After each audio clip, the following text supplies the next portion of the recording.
मेरा सपना था कि मैं मेडल जीत के इंडिया में आऊँ और आज बहुत अच्छा लग रहा है। इन 3 दिनों के बाद इंडिया आके सब लोगों को मिलके बहुत बहुत मतलब अच्छा लग रहा है। लवलीना, आपकी फैमिली से आपकी बात हुई, क्या खुशी है फैमिली में? घर में भी सब बहुत खुश है। पापा भी आए हैं अभी, यहाँ से निकलते ही पापा को मिलूंगी। मेरा सपना था कि मैं मेडल जीत के इंडिया में आऊँ और आज बहुत अच्छा लग रहा है। इन 3 दिनों के बाद इंडिया आके सब लोगों को मिलके बहुत बहुत मतलब अच्छा लग रहा है।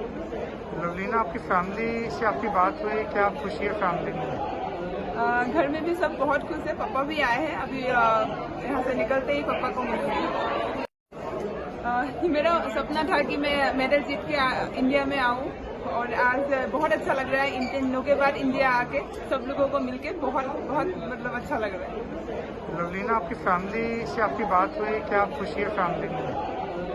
घर में भी सब बहुत खुश है। पापा भी आए हैं अभी, यहाँ से निकलते ही पापा को मिलूंगी।